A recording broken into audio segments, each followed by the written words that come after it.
ഇന്നൽ ഹംദലില്ലാഹ് നഹ്മദുഹു വനസ്തഈനുഹു വനുഅ്മിനു ബിഹി വനതവക്കലു അലൈഹി വനഊദു ബില്ലാഹി മിൻ ശുറൂരി അൻഫുസിനാ വമിൻ സയ്യിആതി അഅമാലിനാ മൻ യഹ്ദിഹില്ലാഹു ഫലാ മുളില്ല ലഹു വമൻ യുദ്ലിൽഹു ഫലാ ഹാദിയ ലഹു അഷ്ഹദു അൻ ലാ ഇലാഹ ഇല്ലല്ലാഹ് വഅഷ്ഹദു അന്ന മുഹമ്മദൻ അബ്ദുഹു വറസൂലുഹു അർസലഹു ബിൽ ഹുദാ വദീനിൽ ഹഖ് ലിയുദ്ഹിറഹു അലദ്ദീനി കുല്ലിഹി വലൗ കരിഹൽ മുശ്രികൂൻ. അല്ലാഹുമ്മ സ്വല്ലി അലാ മുഹമ്മദിൻ വഅലാ ആലി മുഹമ്മദ് കമാ സ്വല്ലൈത അലാ ഇബ്രാഹീമ വഅലാ ആലി ഇബ്രാഹീം ഇന്നക ഹമീദും മജീദ്. اللهم بارك على محمد وعلى آل محمد كما باركت على إبراهيم وعلى آل إبراهيم إنك حميد مجيد. أما بعد فإن خير الحديث كتاب الله وخير الهدي هدي محمد مصطفى صلى الله عليه وسلم وشر الأمور محدثاتها محدثة بدعة وكل بدعة ضلالة وكل ضلالة في النار. أعوذ بالله من الشيطان الرجيم. بسم الله الرحمن الرحيم. يا أيها الناس اتقوا ربكم الذي خلقكم من نفس واحدة وخلق منها زوجها وبث منهما رجالا كثيرا ونساء واتقوا الله الذي تساءلون به والأرحام إن الله كان عليكم رقيبا. بسم الله الرحمن الرحيم. يا أيها الذين آمنوا اتقوا الله حق تقاته ولا تموتن إلا وأنتم مسلمون. يا أيها الناس أوصيكم وإياي أولا بتقوى الله. ബഹുമാന്യരായ സത്യവിശ്വാസികളെ, വിശ്വാസിനികളെ, സർവലോക പരിപാലകനായ അള്ളാഹുവിന്റെ നിയമനിർദ്ദേശങ്ങൾ നമ്മുടെ ജീവിതത്തിന്റെ എല്ലാ മേഖലകളിലും പാലിക്കണമെന്ന് ആമുഖമായി ഓർമ്മപ്പെടുത്തുകയാണ്, വസിയ്യത്ത് ചെയ്യുകയാണ്. അള്ളാഹുവിന്റെ സിംഹാസനത്തിന്റെ അർശിന്റെ തണൽ ലഭിക്കുന്ന 7 വിഭാഗം ആളുകളെ കുറിച്ചാണ് ഇൻഷാ അല്ലാഹ് ഇന്ന് നമ്മൾ സംസാരിക്കുന്നത്. ഖിയാമത്ത് നാളിൽ നമ്മുടെ ഖബറുകളിൽ നിന്ന് മുഴുവൻ മനുഷ്യരെയും അല്ലാഹു തആല മഹ്ശറയിൽ വിചാരണക്ക് വേണ്ടി ഒരുമിച്ച് കൂട്ടും.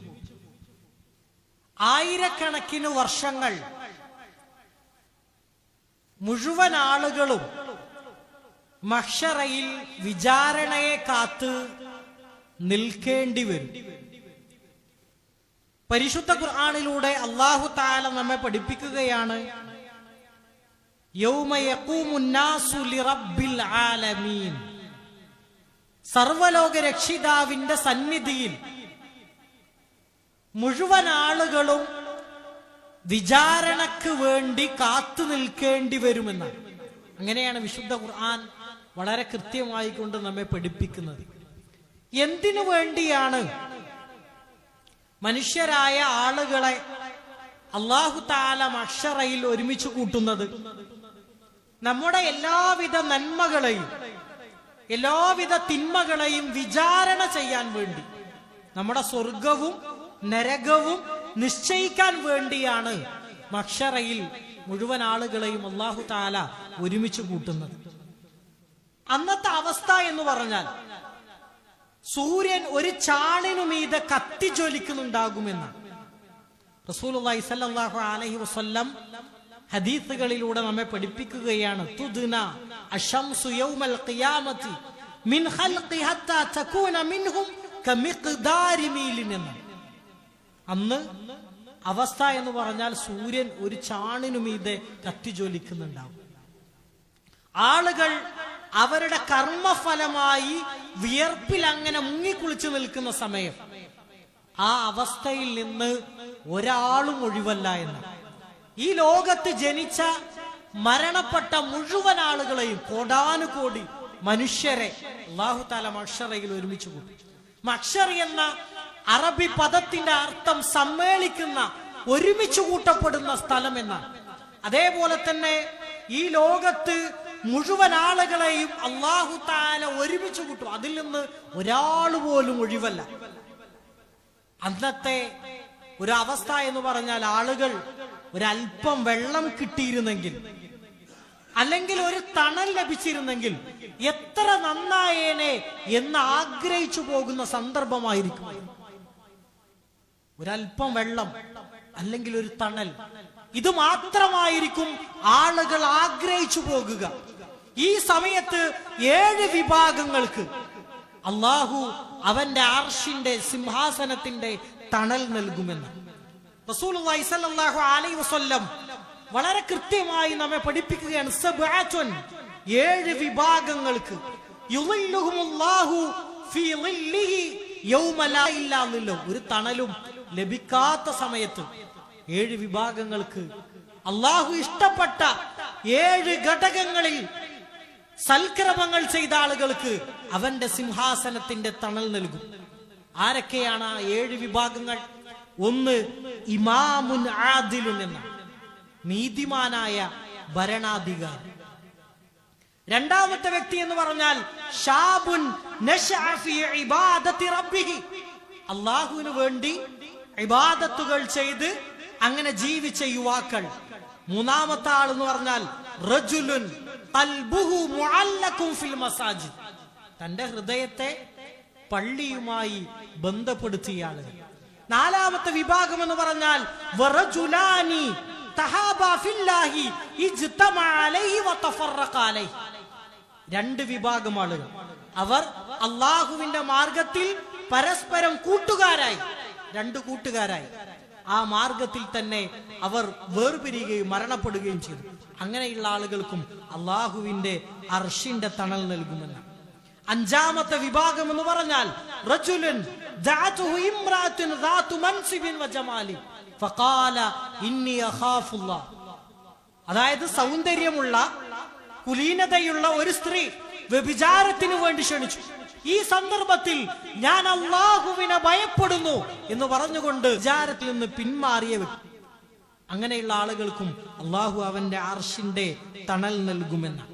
ആറാമത്തെ വിഭാഗം റജുലുൻ തസദ്ദഖ ബിസദഖത്തിൻ, തന്റെ വലത് കരം ഒരു സ്വതക്ക ചെയ്യുന്നത് ഇടതു കരം അറിയാതെ അത്രക്കും രഹസ്യമായി അല്ലാഹുവിന്റെ മാർഗത്തിൽ സ്വതക്കകൾ നൽകുന്നതാണ്. അവർക്കും അല്ലാഹുവിന്റെ സിംഹാസനത്തിന്റെ തണൽ ലഭിക്കുമെന്നാണ്. ഏഴാമത്തെ വിഭാഗം എന്ന് പറഞ്ഞാൽ റജുലുൻ ദഖറല്ലാഹ ഖാലിയൻ വഫാലത ഐനാഹു, അല്ലാഹുവിനെ ഒറ്റക്കിരുന്നു കൊണ്ട് ഓർക്കുകയും ആ അല്ലാഹുവിനെ ഓർത്തുകൊണ്ട് കരയുകയും ചെയ്ത ആളുകൾക്ക്. ഇങ്ങനെ 7 വിഭാഗങ്ങൾക്കാണ് അല്ലാഹു അവന്റെ സിംഹാസനത്തിന്റെ തണൽ വിചാരണയുടെ നാളിൽ നൽകുക എന്ന്. അതിലെ ഒന്നാമത്തെ വിഭാഗമാണ് ഇമാമുൻ ആദിൽ, നീതിമാനായ ഭരണാധികാരി എന്ന്. അല്ലാഹു ചില ആളുകൾക്ക് പല രൂപത്തിലുള്ള അനുഗ്രഹങ്ങൾ നൽകും. അതിൽപ്പെട്ട ഒന്നാണ് സ്ഥാനമാനങ്ങൾ എന്നുള്ളത്. അതേപോലെ തന്നെ പദവികൾ, ഭരണാധികാരം, അധികാരങ്ങൾ, ഇങ്ങനെ ഒരുപാട് പദവികൾ അല്ലാഹു നൽകുമെന്നാണ്. ഇങ്ങനെ ഒരു സ്ഥാനം തന്റെ ജീവിതത്തിലേക്ക് കടന്നു വന്നാൽ അതിൽ അനീതി പ്രവർത്തിക്കാതെ എല്ലാ ആളുകളോടും തുല്യനീതിയിൽ സത്യത്തിന്റെ കൂടെ നിൽക്കുന്ന ആൾ, അതാണ് നീതിമാനായ ഭരണാധികാരി എന്ന് പറഞ്ഞത്. അത് എല്ലാ മേഖലകളിലും, നമ്മുടെ കുടുംബത്തിന്റെ വിഷയത്തിൽ വരെ റസൂലുള്ളാഹി സ്വല്ലല്ലാഹു അലൈഹി വസല്ലം പറഞ്ഞത്, നിങ്ങൾക്ക് ഒന്നിലധികം ഭാര്യമാരുണ്ട് എങ്കിൽ അവരുടെ കാര്യത്തിൽ വരെ നിങ്ങൾ നീതി പാലിക്കണം. നമ്മുടെ മക്കൾ, ഒന്നിൽ കൂടുതൽ മക്കളുണ്ട് എങ്കിൽ ആ മക്കളുടെ കാര്യത്തിൽ വിവേചനമില്ലാതെ നിങ്ങൾ നീതി പാലിക്കണം. ഇതൊക്കെ ഹദീസിലൂടെ റസൂലുള്ളാഹി സ്വല്ലല്ലാഹു അലൈഹി വസല്ലം വളരെ കൃത്യമായി നമ്മെ പഠിപ്പിച്ചതാണ്. വിശുദ്ധ ഖുർആനിൽ അല്ലാഹു പറഞ്ഞു, യാ അയ്യുഹല്ലദീന ആമനു, സത്യവിശ്വാസികളായ ആളുകൾ, കൂനു ഖവ്വാമീന ലില്ലാഹ് ശുഹദാഅ ബിൽ ഖിസ്, സത്യവിശ്വാസികളെ നിങ്ങൾ അല്ലാഹുവിന് വേണ്ടി നിലകൊള്ളണം. തൊട്ടടുത്തായിക്കൊണ്ട് അല്ലാഹു പറയുന്നത് നീതിക്ക് സാക്ഷ്യം വഹിക്കുന്നവരാകണം. അനീതി പ്രവർത്തിക്കാൻ പാടില്ല. എല്ലാ കാര്യങ്ങളിലും ഒരാളുടെ വിഷയത്തിൽ തീർപ്പ് കൽപ്പിക്കേണ്ട കാര്യമുണ്ടായാൽ നീതിയുടെ കൂടെ നമ്മൾ നിൽക്കുന്ന, തൊട്ടപ്പുറത്ത് നമ്മുടെ കുടുംബക്കാരൻ അല്ലെങ്കിൽ നമ്മുടെ മാതാപിതാക്കൾ, നമുക്ക് വേണ്ടപ്പെട്ട ഒരാൾ ഉണ്ട് എങ്കിൽ നമ്മൾ നിൽക്കേണ്ടത് നീതി ഏതാണോ, സത്യം ഏതാണോ അതിന്റെ കൂടെയാണെന്ന്. അതാണ് വിശുദ്ധ ഖുർആൻ വളരെ കൃത്യമായി നമ്മെ പഠിപ്പിക്കുന്നത്. വൈദാ ഹകംതും ബൈനൻ നാസി അൻ തഹ്കമു ബിൽ അദ്ൽ, നിങ്ങൾ ആളുകൾക്കിടയിൽ രഞ്ജിപ്പുണ്ടാക്കേണ്ട അവസ്ഥയുണ്ടായാൽ സത്യമേതാണോ, നീതി ഏതാണോ അതിന്റെ കൂടെ നിങ്ങൾ നിൽക്കണം. മഹാനായ ഉമർ ബിൻ ഖത്താബ് റളിയല്ലാഹു അൻഹു, അതേ ഭരണം ഏറ്റെടുത്ത സമയത്ത് ഒരുപാട് പ്രതിസന്ധികൾ ഉണ്ടായി. പക്ഷെ അദ്ദേഹം അറിയപ്പെടുന്നത് എന്തു പേരിലാണ്? ഇമാമുൻ ആദിലുൻ, നീതിമാനായ ഭരണാധികാരി എന്ന പേരിലാണ് മഹാനായ ഉമർ ഇബ്നു ഖത്താബ് റളിയല്ലാഹു അൻഹു അറിയപ്പെടുന്നത് തന്നെ. സ്വഹാബത്ത് അങ്ങനെയായിരുന്നു. അള്ളാഹുവിന്റെ സിംഹാസനത്തിന്റെ തണൽ ലഭിക്കുന്ന ആളുകളുടെ കൂട്ടത്തിൽ ഒന്നാമതായി റസൂലുള്ളാഹി സ്വല്ലല്ലാഹി അലൈഹി വസല്ലം എണ്ണിയത് നീതിയുടെ കൂടെ നിൽക്കുന്ന ആള് എന്നാണ്. രണ്ടാമത്തെ വിഭാഗം അള്ളാഹുവിന് വേണ്ടി ഇബാദത്ത് ചെയ്ത് ആ രൂപത്തിൽ അള്ളാഹുവിന്റെ മാർഗത്തിൽ ജീവിച്ചു വളരുന്ന യുവാക്കൾ. നമ്മളൊക്കെ മനസ്സിലാക്കിയതുപോലെ ജീവിതത്തിന്റെ നിർണായക ഘട്ടമാണ് യുവത്വം എന്ന് പറഞ്ഞാൽ. എന്തും ചെയ്യാൻ കഴിയുന്ന ഒരു സമയം. മനുഷ്യ ജീവിതത്തിലെ ഏറ്റവും സുന്ദരമായ കാലഘട്ടമാണ് യുവത്വം എന്ന് പറഞ്ഞാൽ. ആ യുവത്വത്തിന്റെ ഘട്ടത്തിൽ ഒരു ഹറാമിലേക്കും പോകാതെ, ഒരു തിന്മയിലേക്കും പോകാതെ അള്ളാഹുവിന് വേണ്ടി ഇബാദത്ത് ചെയ്യുക എന്ന് പറഞ്ഞാൽ അത് ഭയങ്കര ത്യാഗമാണ്. 5 നേരം നിസ്കരിക്കുക, ഹറാമിലേക്ക്. ഹറാം എന്ന് പറഞ്ഞാൽ അള്ളാഹു നിഷിദ്ധമാക്കിയ ഒരുപാട് കാര്യങ്ങളുണ്ട്. അതില് ലഹരിയുണ്ട്, മദ്യപാനങ്ങളുണ്ട്. അതിലേക്കൊന്നു പോകാതെ അള്ളാഹുവിന്റെ മാർഗത്തിൽ ഇബാദത്ത് ചെയ്തുകൊണ്ട് ആ മാർഗത്തിൽ വളരാൻ കഴിയുന്ന യുവാക്കൾ. പ്രിയപ്പെട്ട യുവാക്കളെ, നമുക്കതിന് സാധിക്കുന്നുണ്ടോ എന്ന് നമ്മൾ പരിശോധിക്കണം. അത് വലിയ ത്യാഗ, ഇന്നത്തെ കാലഘട്ടത്തിൽ പ്രത്യേകിച്ചു. റസൂലുള്ളാഹി സ്വല്ലല്ലാഹു അലൈഹി വസല്ലം പറഞ്ഞു, 4 കാര്യങ്ങളുടെ മേൽ നിങ്ങൾ ചോദ്യം ചെയ്യപ്പെടാതെ പരലോകത്ത് ഒരടി പോലും നിങ്ങൾക്ക് മുന്നോട്ട് നടക്കൂല. ഏതൊക്കെയാണ് 4 കാര്യങ്ങൾ? 1, നമ്മുടെ സമ്പത്തിനെ പറ്റിയിട്ടാണ്. രണ്ടാമത്തത് നമ്മുടെ ആരോഗ്യത്തെ പറ്റിയാണ്. മൂന്നാമത്തത് നാം നേടിയെടുത്ത അറിവിനെ പറ്റി.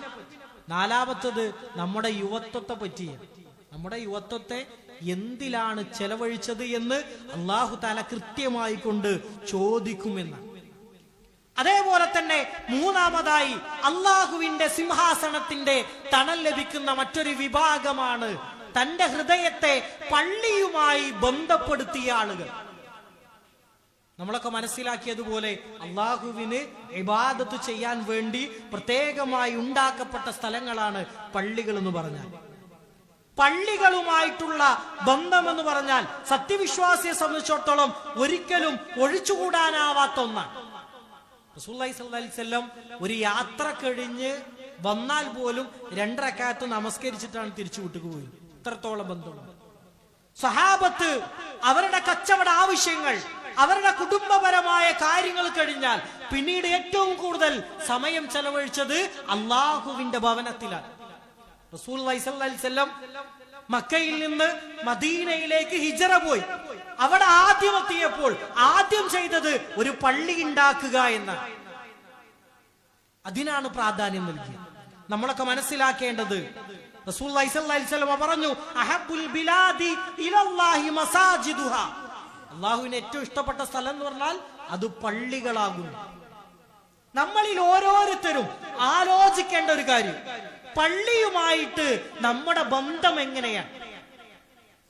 അതിൽ നമ്മൾ പ്രത്യേകം ശ്രദ്ധിക്കേണ്ടത്, നമ്മൾ നാട്ടിലുണ്ട് എങ്കിൽ 5 നേരത്തെ നമസ്കാരത്തിന്, അതിന് മുതിർന്നവർ, കുട്ടികൾ, യുവാക്കൾ വ്യത്യാസമില്ലാതെ പള്ളിയിലേക്ക് നമസ്കാരത്തിന് വരാൻ നമുക്ക് കഴിയണം.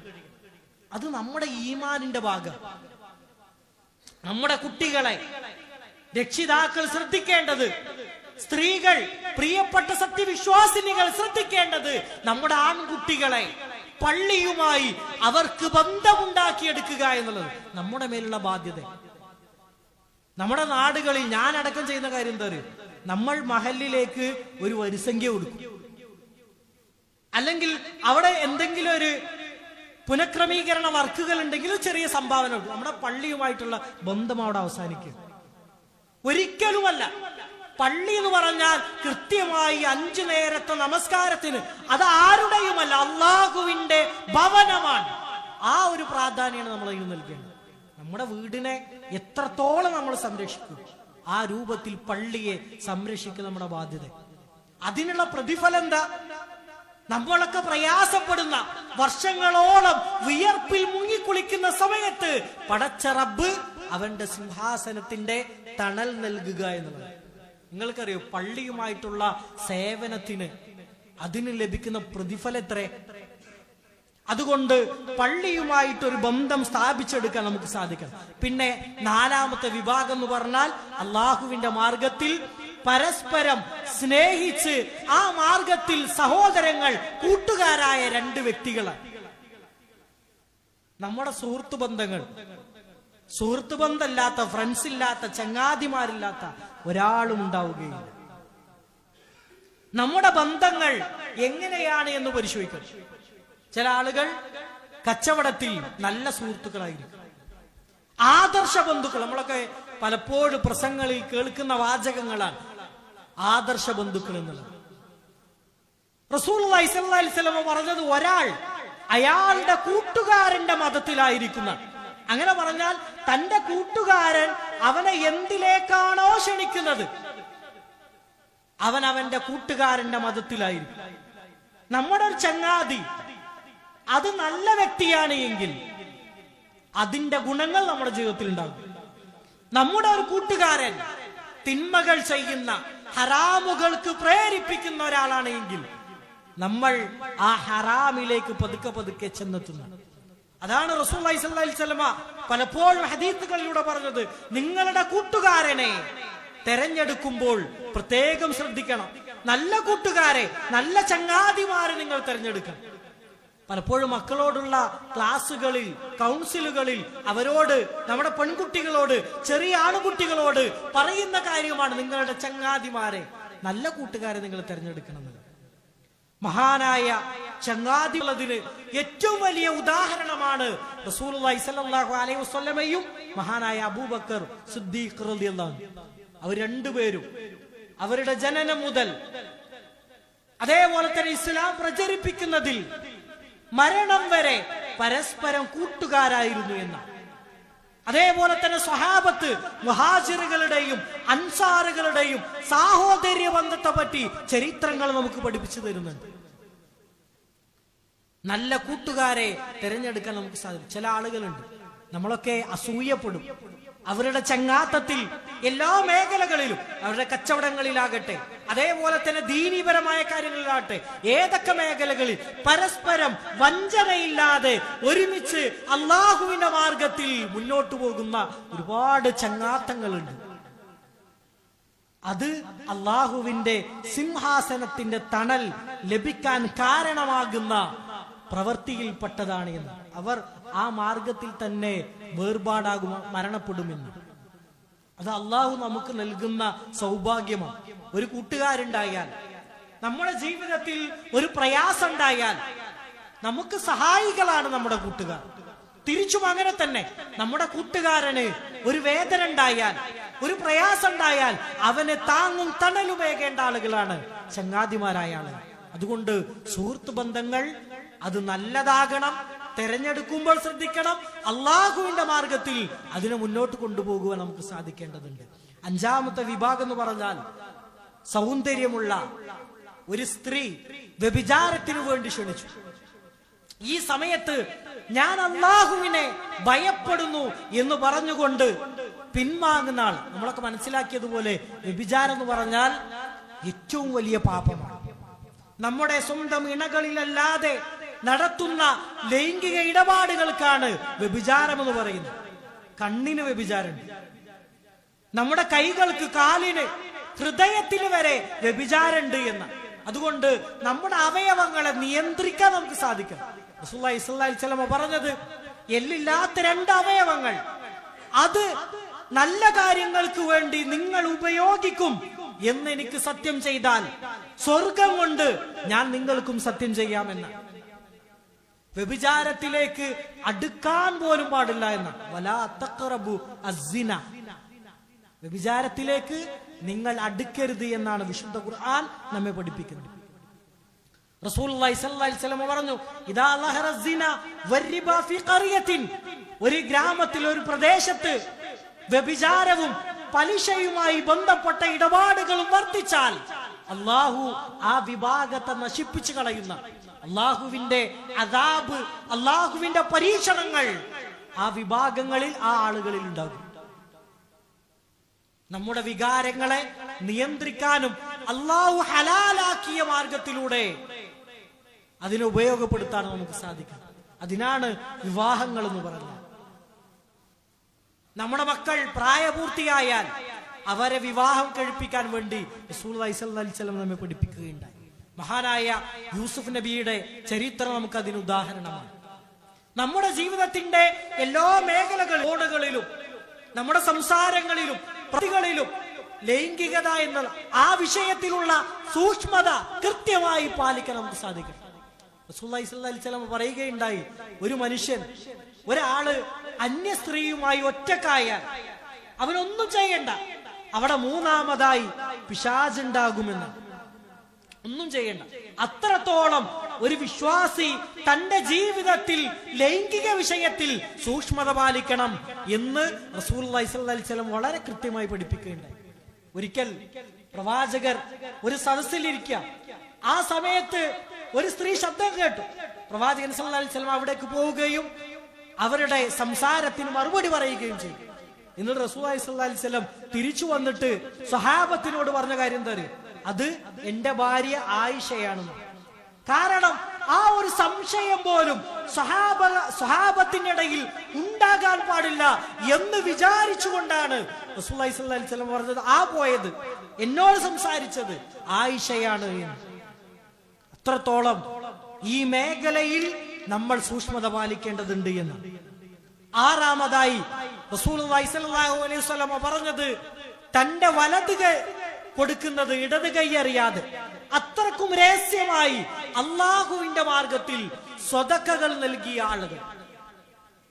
നമ്മുടെ ജീവിതത്തിൽ അല്ലാഹു നൽകുന്ന വളരെ വലിയ സൗഭാഗ്യമാണ് സമ്പത്ത് എന്നുള്ളത്. സമ്പത്തില്ലാത്ത, അതിനുവേണ്ടി പ്രയാസം അനുഭവിക്കുന്ന ഒരുപാട് ആളുകളെ നമുക്ക് കാണുവാൻ സാധിക്കും. ചില ആളുകൾക്ക് അല്ലാഹു സമ്പത്ത് വാരിക്കോരി നൽകും. നാം ജീവിക്കുന്ന ചുറ്റുപാടുകളിൽ ഭക്ഷണത്തിന് പ്രയാസപ്പെടുന്ന ആളുകൾ ഉണ്ടാകും, വസ്ത്രത്തിന് വേണ്ടി ബുദ്ധിമുട്ടുന്ന ആളുകൾ ഉണ്ടാകും, അതേപോലെ തന്നെ രോഗികളായി കിടക്കുന്ന ആളുകൾ ഉണ്ടാകും, ഒരു വീടില്ലാത്തതിന്റെ പേരിൽ പ്രയാസപ്പെടുന്ന ആളുകൾ ഉണ്ടാകും. ഇങ്ങനെ ഒരുപാട് ആവശ്യക്കാരായ ആളുകൾ നമ്മുടെ കുടുംബത്തിലുണ്ടാകും, നാട്ടിലുണ്ടാകും, മഹല്ലിലുണ്ടാകും. അവരെ കഴിയുന്ന രൂപത്തിൽ സഹായിക്കുക എന്നുള്ളത് ഒരു മുസ്ലിം എന്ന നിലക്ക് നമ്മുടെ മേലുള്ള ബാധ്യതയാണ്. നമ്മളൊക്കെ ഒരുപാട് സഹായങ്ങൾ നമ്മുടെ സമ്പത്തിൽ നിന്ന് ചെലവഴിക്കാറുണ്ട്. നമ്മുടെ സമ്പത്തിന്റെ സകാത്തിന്റെ വിഹിതങ്ങൾ കൃത്യമായി നമ്മൾ നൽകാറുണ്ട്. ആ രൂപത്തിൽ അല്ലാഹുവിന്റെ മാർഗത്തിൽ നിങ്ങൾ ചെലവഴിക്കണം. അങ്ങനെയാണ് വിശുദ്ധ ഖുർആൻ നമ്മെ പഠിപ്പിക്കുന്നത്. വഅൻഫിഖു ഫീ സബീലില്ലാഹ്, നിങ്ങൾ അല്ലാഹുവിന്റെ മാർഗത്തിൽ ചെലവഴിക്കുക. അങ്ങനെ സ്വതക്കകൾ ചെലവഴിച്ചാൽ അല്ലാഹു നമുക്ക് നൽകുന്ന പ്രതിഫലം എന്ന് പറഞ്ഞാൽ നമ്മുടെ പാപങ്ങളെ അല്ലാഹു മായ്ച്ചു കളയുന്നു. സ്വതക്ക നൽകിയാൽ നമ്മുടെ പാപങ്ങളെ അല്ലാഹു മായ്ച്ചു കളയും. രണ്ടാമത്തേത്, നമ്മുടെ ധനത്തിൽ ബർക്കത്ത് നൽകും, അത് വർദ്ധിപ്പിച്ചു നൽകുന്ന. സ്വതക്ക നൽകിയതിന്റെ പേരിൽ ഒരാളുടെ സമ്പത്തും ചുരുങ്ങുകയില്ല. അതേപോലെ തന്നെ നമ്മുടെ ഉപജീവന മാർഗം വിശാലമാകും. സ്വതക്ക ജാരിയ എന്ന് പറഞ്ഞാൽ മരിച്ചാലും നമ്മുടെ ഖബറിലേക്ക് അതിന്റെ പുണ്യം എത്തുന്ന ഏറ്റവും വലിയ പുണ്യകരമായ പ്രവൃത്തിയാണ് സ്വതക്ക ജാരിയ എന്ന് പറഞ്ഞാൽ. പിന്നെ റസൂലുള്ളാഹി സ്വല്ലല്ലാഹു അലൈഹി വസല്ലം പറഞ്ഞത്, അവർക്ക് അല്ലാഹുവിന്റെ സ്വർഗം ലഭിക്കും, നരകമോചനം ഉണ്ടാകും. വീണ്ടും റസൂലുള്ളാഹി സ്വല്ലല്ലാഹി അലൈഹി വസല്ലം പഠിപ്പിക്കണം, അള്ളാഹുവിന്റെ മാർഗത്തിൽ പരസ്യമാക്കാതെ രഹസ്യമായ മാർഗത്തിൽ അള്ളാഹുവിന്റെ വജ്ഹ് ഉദ്ദേശിച്ചുകൊണ്ട് ആരെങ്കിലും സദഖ കൊടുത്താൽ വിചാരണയുടെ നാളിൽ പ്രയാസപ്പെടുന്ന സമയത്ത് അള്ളാഹു അവന്റെ സിംഹാസനത്തിന്റെ തണൽ നൽകുമെന്നാണ്. അതാണ് വിശ്വാസികൾക്ക് റബ്ബ് നൽകുന്ന ഓഫർ എന്ന് പറയുന്നത്. ഏഴാമതായി അള്ളാഹുവിനെ ഓർത്തുകൊണ്ട് കരയുന്ന ആളുകളാണ്. അള്ളാഹു നമുക്ക് ഒരുപാട് സൗഭാഗ്യങ്ങൾ നൽകിയിട്ടുണ്ട്. അള്ളാഹു നമുക്ക് ഒരുപാട് അനുഗ്രഹങ്ങൾ നൽകിയിട്ടുണ്ട്.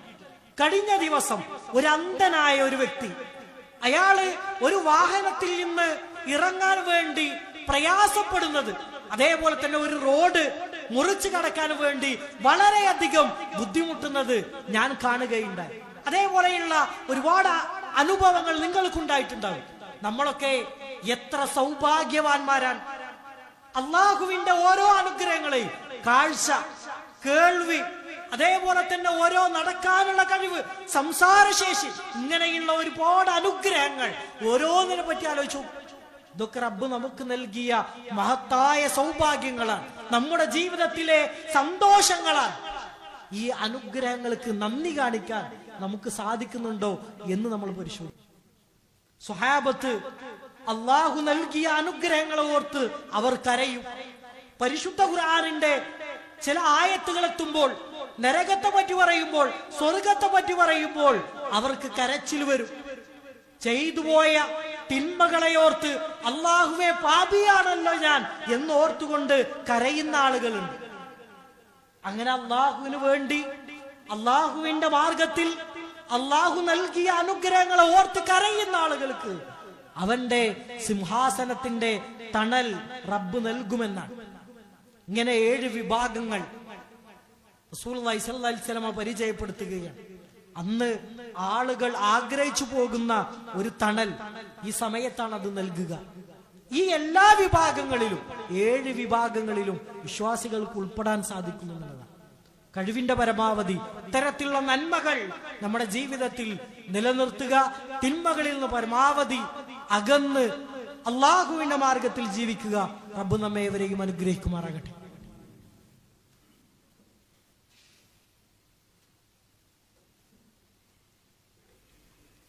അൽഹംദുലില്ലാഹി റബ്ബിൽ ആലമീൻ, അസ്സലാത്തു വസ്സലാമു അലാ റസൂലില്ലാഹ് വഅലാ ആലിഹി വസഹബിഹി അജ്മഈൻ, അമ്മാ ബഅദ്. ഒരിക്കൽ കൂടി അള്ളാഹുവിന്റെ നിയമനിർദ്ദേശങ്ങൾ ജീവിതത്തിന്റെ എല്ലാ മേഖലകളിലും പാലിക്കണമെന്ന് ഓർമ്മപ്പെടുത്തുകയാണ്, വസിയ്യത്ത് ചെയ്യുകയാണ്. നമ്മളൊക്കെ ശ്രദ്ധിക്കുന്ന വളരെ പ്രധാനപ്പെട്ട ഒരു ആരാധനയാണ് നമസ്കാരം എന്നുള്ളത്. നമസ്കരിക്കുമ്പോൾ പാലിക്കേണ്ട ഒരുപാട് മര്യാദകൾ റസൂലുള്ളാഹി സ്വല്ലല്ലാഹു അലൈഹി വസല്ലം നമ്മെ പഠിപ്പിക്കുകയുണ്ടായി. അപ്രകാരം നമ്മൾ ശ്രദ്ധിക്കേണ്ട വളരെ പ്രധാനപ്പെട്ട ഒരു കാര്യമാണ്, നമസ്കരിക്കുമ്പോൾ നമ്മുടെ മുമ്പിൽ ഒരു മറ സ്വീകരിക്കുക എന്നത്. ആ മറ സ്വീകരിക്കുന്നതുമായി ബന്ധപ്പെട്ട് റസൂലുള്ളാഹി സ്വല്ലല്ലാഹി അലൈഹി വസല്ലം നമ്മെ പഠിപ്പിക്കുകയുണ്ടായി, സുത്റത്തുൻ, അഥവാ ഒരാൾ ഒറ്റക്ക് നിസ്കരിക്കുകയാണ് എങ്കിൽ അവന്റെ മുമ്പിൽ നമസ്കാരത്തിന്റെ അടയാളമായി എന്തെങ്കിലും ഒന്ന് മറയായിട്ടുണ്ടാകണമെന്ന്. ഇതുമായി ബന്ധപ്പെട്ട് പണ്ഡിതന്മാരായ ആളുകൾ പറയുന്നത്, മറയുടെ വലുപ്പം ചുരുങ്ങിയത് ഒരു ചാണ്, ആ വലുപ്പമുള്ള എന്തെങ്കിലും ഒന്ന് മറയായിട്ട് നമ്മൾ സ്വീകരിക്കണം. ഒരു ചുമർ, അല്ലെങ്കിൽ ഒരു തൂണ്, അല്ലെങ്കിൽ അവിടെ മുന്നിൽ നിസ്കരിക്കുന്ന ആളൊക്കെ മറയായിട്ട് നമുക്ക് എന്ത് ചെയ്യാം, സ്വീകരിക്കാം. പ്രവാചകൻ സല്ലല്ലാഹു അലൈഹി വസല്ലം ഒട്ടകപ്പുറത്ത് ഒട്ടകങ്ങളെ മേയ്ക്കാൻ വേണ്ടി ഉപയോഗിക്കുന്ന ഒരു കുന്തം, വടി പോലെയുള്ളത്, അത് മണലിൽ ഇങ്ങനെ കുത്തിയിട്ട് അത് മറയായിട്ട് എന്ത് ചെയ്തിട്ടുണ്ട്, സ്വീകരിച്ച് നമസ്കരിച്ചിട്ടുണ്ട് എന്ന് ചരിത്രങ്ങളിൽ നമുക്ക് കാണുവാൻ സാധിക്കും. അതേപോലെ തന്നെ നമസ്കരിക്കുന്ന ആളുടെ മുമ്പിലൂടെ നമ്മൾ നടക്കുക എന്നുള്ളത് അത് വളരെ വലിയ പാപമായിട്ടാണ് പരിശുദ്ധ ഇസ്ലാം നമുക്ക് പരിചയപ്പെടുത്തുന്നത്. റസൂലുള്ളാഹി സ്വല്ലല്ലാഹി അലൈഹി വസല്ലം ഒരിക്കൽ ഹദീസിലൂടെ പഠിപ്പിക്കുകയുണ്ടായി, നിസ്കരിക്കുന്ന ആളുടെ മുമ്പിലൂടെ നടക്കുന്നതിന് ശേഷം നിങ്ങൾ അറിഞ്ഞിരുന്നെങ്കിൽ 40 എന്നിട്ട് പറഞ്ഞിട്ട് അവിടെ നിർത്തി. ഈ ഹദീസ് റിപ്പോർട്ട് ചെയ്ത സ്വഹാബി പറയുന്നു, 40 വർഷമാണോ 40 ദിവസമാണോ എന്നത് ഞാൻ മറന്നുപോയി. കാരണം അത്ര സമയം ഒരാൾ 40 ദിവസം അവിടെ നിന്ന് നമസ്കരിക്കുകയാണെങ്കിൽ ഇയാൾ അതിനുവേണ്ടി കാത്തിരിക്കണം എന്നാണ്. അത്ര വലിയ പാപമാണ് നിസ്കരിക്കുന്നവന്റെ മുമ്പിലൂടെ നടക്കുക എന്നുള്ളത്. ഒരാള് നമസ്കരിക്കുമ്പോൾ അയാളുടെ മുമ്പിലൂടെ ആരെങ്കിലും വരികയാണ് എങ്കിൽ അയാളെ തടയാം എന്ന് വരെ ഹദീസുകളിൽ നമുക്ക് കാണുവാൻ സാധിക്കും. നമ്മുടെ കൈകൊണ്ട് അയാളെങ്ങനെ തടയാം എന്നാണ്. ചെറിയ കുട്ടികൾ, അറിവില്ലാത്തവർ, അത് നമ്മൾ പ്രശ്നമാക്കേണ്ടതില്ല. എന്നാൽ നമസ്കരിക്കുമ്പോൾ, നമ്മൾ ഒറ്റയ്ക്ക് നിസ്കരിക്കുമ്പോൾ ശ്രദ്ധിക്കേണ്ടത്, ആളുകൾക്ക് പ്രയാസമില്ലാത്ത രൂപത്തിൽ ഒരു തൂണിനെ അല്ലെങ്കിൽ നല്ലൊരു മറയെ നമ്മുടെ മുന്നിൽ വെച്ചുകൊണ്ട് എന്ത് ചെയ്യണം, നമസ്കരിക്കാൻ വേണ്ടി നമ്മൾ ശ്രദ്ധിക്കണം. ജമാഅത്തായിട്ട് നമ്മൾ നമസ്കരിക്കുമ്പോൾ ഇമാമിന്റെ മുമ്പിൽ മാത്രം മറ ഉണ്ടായാൽ മതി എന്ന്. എല്ലാവരുടെയും മുമ്പിൽ മറ ആവശ്യമില്ല. ജമാഅത്തായിട്ട് നിസ്കരിക്കുമ്പോൾ മാത്രം ഇമാമിന്റെ മുമ്പിൽ മാത്രം മറയുണ്ടായാൽ മതി എന്ന്. അതുകൊണ്ട് ഇത്തരത്തിലുള്ള കാര്യങ്ങളൊക്കെ നമ്മുടെ നമസ്കാരങ്ങളിൽ പാലിച്ചുകൊണ്ട് ആ ഒരു മര്യാദകൾ, സൂക്ഷ്മത നമ്മുടെ നമസ്കാരങ്ങളിൽ ഉണ്ടാകണം. എങ്കിൽ മാത്രമേ അതിന്റെ പരിപൂർണതയിൽ നമ്മുടെ നമസ്കാരങ്ങൾ എത്തുകയുള്ളൂ എന്നാണ്. അതുകൊണ്ട് നിസ്കാരത്തിൽ നമ്മൾ ഒറ്റയ്ക്ക് നിസ്കരിക്കുമ്പോൾ ഒരു സുത്ര, ഒരു മറ നമ്മുടെ മുമ്പിൽ ഉണ്ടാകണം. ആ മറ ഉണ്ട് എങ്കിൽ നമസ്കരിക്കുന്ന ആളുടെ മുമ്പിലൂടെ നമ്മൾ ഒരിക്കലും നടക്കാൻ പാടില്ല. അയാൾ നമസ്കരിക്കുകയാണെങ്കിൽ, നമുക്ക് മറ്റു സാഹചര്യമില്ല എങ്കിൽ അയാളുടെ നമസ്കാരം തീരുന്നത് വരെ നമ്മൾ കാത്തിരിക്കണം. അതാണ് ഇസ്ലാമിക മര്യാദയായിക്കൊണ്ട് റസൂലുള്ളാഹി സ്വല്ലല്ലാഹി അലൈഹി വസല്ലം നമ്മെ പഠിപ്പിക്കുന്നത്. ഈ ഒരു മര്യാദകൾ നമ്മുടെ ജീവിതത്തിൽ പാലിക്കുക. നമ്മുടെ സൽക്കർമ്മങ്ങളെയെല്ലാം അള്ളാഹു പരലോകത്ത് സ്വീകരിക്കപ്പെടുന്ന അമലുകളുടെ കൂട്ടത്തിൽ ഉൾപ്പെടുത്തി അനുഗ്രഹിക്കുമാറാകട്ടെ. അള്ളാഹുവെ, ഞങ്ങളുടെ ജീവിതത്തിൽ വന്നുപോയിട്ടുള്ള എല്ലാ ചെറുതും വലുതുമായ തിന്മകളെയും പുറത്തു മാപ്പാക്കി തന്ന് നീ നിന്റെ ജന്നാത്തുൽ ഫിർദൗസിൽ ഒരുമിച്ച് കൂട്ടി അനുഗ്രഹിക്കണമെന്നതാ. അള്ളാഹുവെ, ഞങ്ങളിൽ നിന്ന് മരണപ്പെട്ടുപോയ ഞങ്ങളുടെ മാതാപിതാക്കൾ, രക്ഷിതാക്കൾ, കുടുംബക്കാരായ ആളുകൾ, അവരുടെ ഖബറിടത്തെ വിശാലമാക്കി കൊടുക്കണമെന്നതാ. അള്ളാഹുവെ, ഞങ്ങളിൽ രോഗങ്ങൾ കൊണ്ട് പ്രയാസം അനുഭവിക്കുന്ന ഒരുപാട് ആളുകളുണ്ട്. അള്ളാഹുവെ, അവരുടെ രോഗങ്ങൾക്കെല്ലാം ശമനം നൽകി അനുഗ്രഹിക്കണമെന്നതാ. അള്ളാഹു, ഞങ്ങളുടെ കച്ചവടങ്ങളിൽ, ജോലികളിൽ ബർക്കത്ത് നൽകി അനുഗ്രഹിക്കണമെന്നതാ. അല്ലാഹുമ്മ ഗ്ഫിർ ലിൽ മുഅ്മിനീന വൽ മുഅ്മിനാത്ത് വൽ മുസ്ലിമീന വൽ